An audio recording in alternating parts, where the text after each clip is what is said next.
Hey guys! This is a continuation of my how to build the real grade Strike Freedom. And this is possibly the last video since there's not many runners left. I actually dream of the day when Bandai gives us runners where instead of all the parts being put on different runners, we get one part for each runner. For example, if we're doing the arm, instead of the letter H, it just says arm here, and then all the parts for the arm would be on the same runner. That way I don't have to go looking through a bunch of different runners. But I'm almost done. Here's the gun I was making last time. As you can see, that wasn't the gun I was making last time. The gun I was making last time is over here. This gun. I already completed it. So right now I'm making the other gun. But the instructions are only slightly different, so I stopped doing it, making the other gun at around the part where I left off the last video. So I'll show you how to finish this gun, because as I said, it's only slightly different from the one I was making in the last video. So according to the instructions, I need to take parts from the C runner. Here's C9. I can just stick it underneath.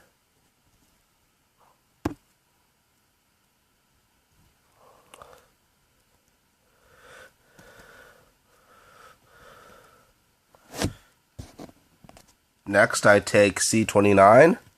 I'm wondering if I can twist this out of the gate, like so. Wiggle it around. Yeah, just one gate left. Yeah. Stick it on here. Fits nicely. Well, for some reason, this looks like the end of a gun, too. So, interesting.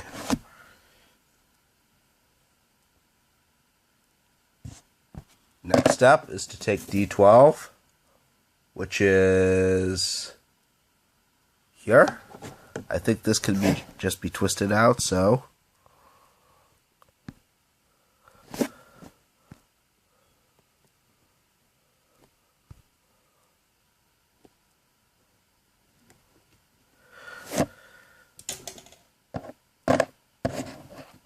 and next I could just put this on here.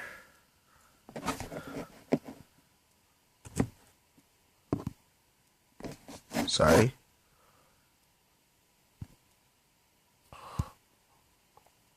I think this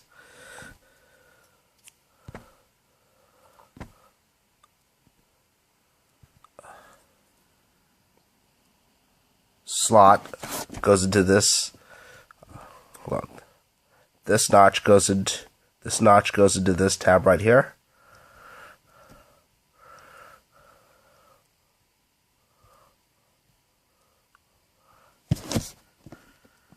Now, before I forget anything, I forgot to take C18 and put it on the gun, but should fit in this.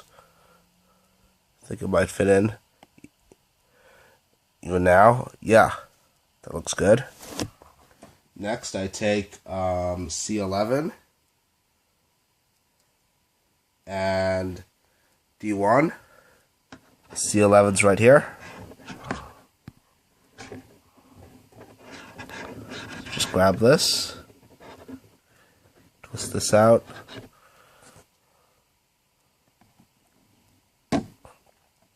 Yup.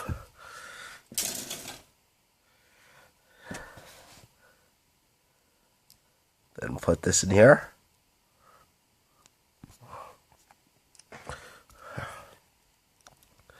Then set this piece on top. Hold on.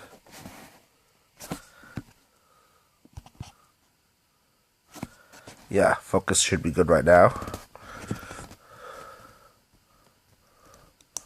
Let's see. Is this the right way? Put this in. Throw this on top. Wait. Here's some... Yeah, these are supposed to go into these notches here. I think it fits in like so. Hold on. This white looks like it lines up with this gray design here. Yeah, that should be good.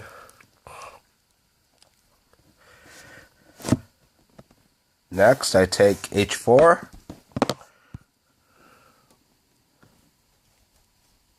Well, this might be too dangerous to take out by hand.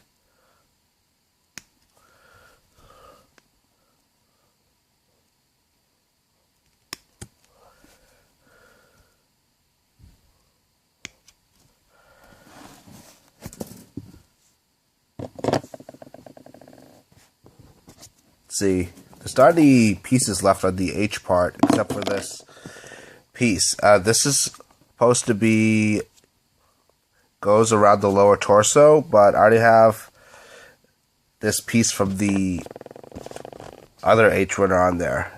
Of course, in instructions, this is crossed out, meaning this is an extra part. Or sometimes the crossed out part is like a retool of a model kit, and the crossed out bits are parts from the original kit that don't go on the retool. So I'll just put this back in the box. It's just an extra piece, and the Strike Freedom already only needs one blue piece for the lower torso. The next step is take this blue piece, put it on top of this gun, like so.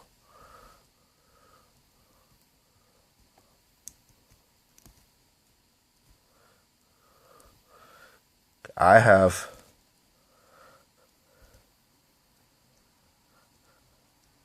got to wonder why this part is sticking out here. Maybe it's not going in right.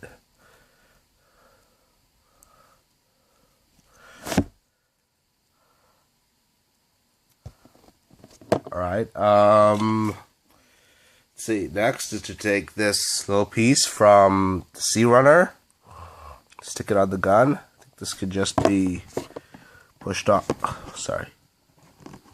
pushed off like so.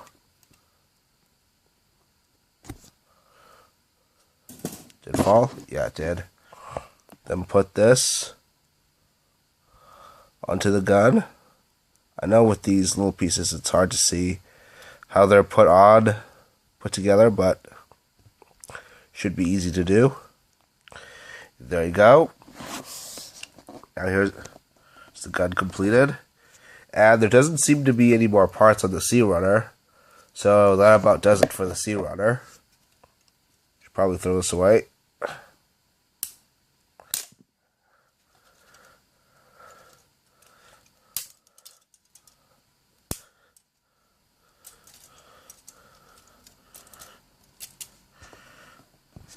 Just kidding. I'll probably keep this just to make sure that there aren't any small parts I may have overlooked still on it, but once this is done, I'll be sure to get rid of this. Okay, next, you want to put this in hands into hands that can hold it, so you got to put the hands together.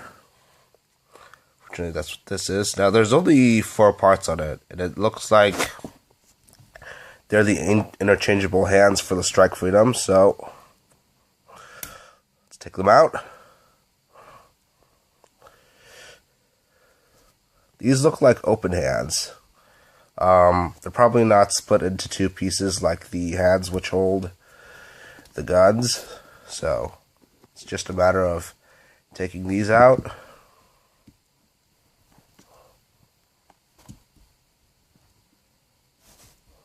Maybe I should be careful. I don't want to leave any stress marks.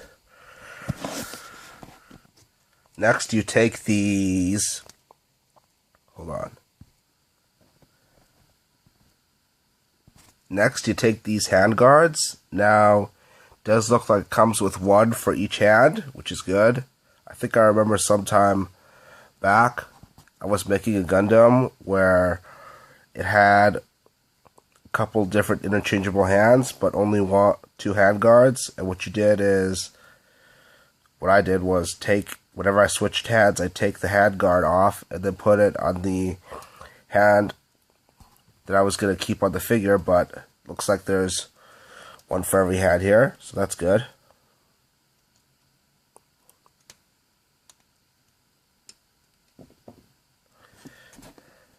Twist. Sorry.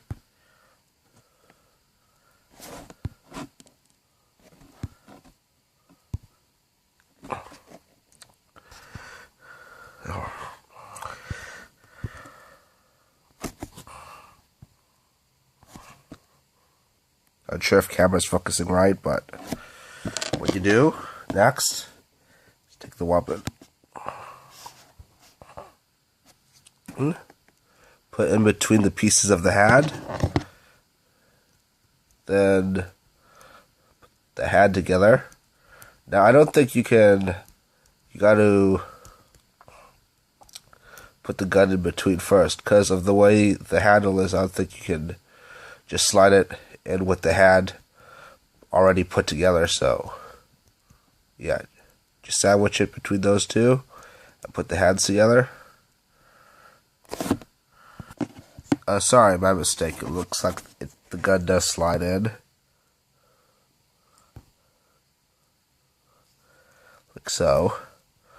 But anyways, put the white piece on, and yeah. Now you can stick this hand, holding the gun, onto the Strike Freedom. That way the Strike Freedom will be holding the gun.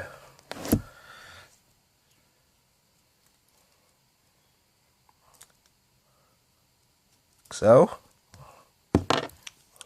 stick this on there, and yeah, pretty cool.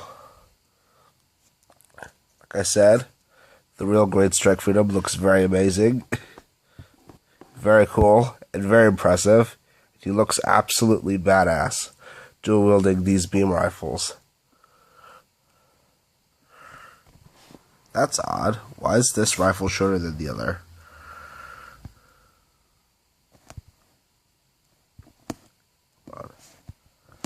What's wrong with the focus? Why is...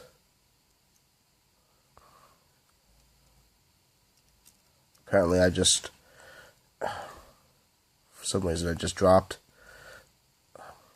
this piece which goes onto the other beam rifle, but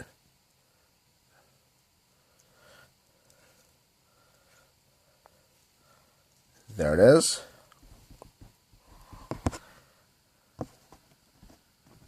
Again, the Strike Freedom is a very impressive model kit.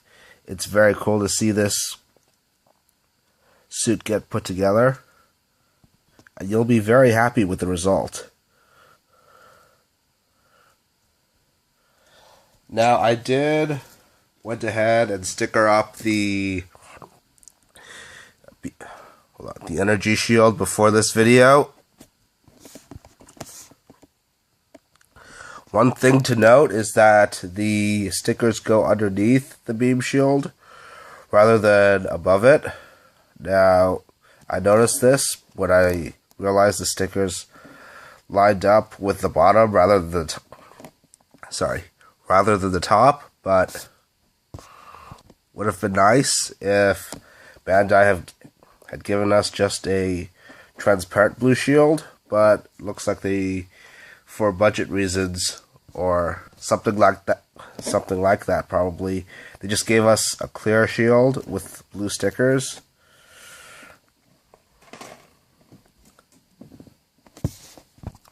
Now, I already went ahead and put the white parts on top of the open hands, as you can see right here. So there's no more pieces on the E-runner, so I could just put this away.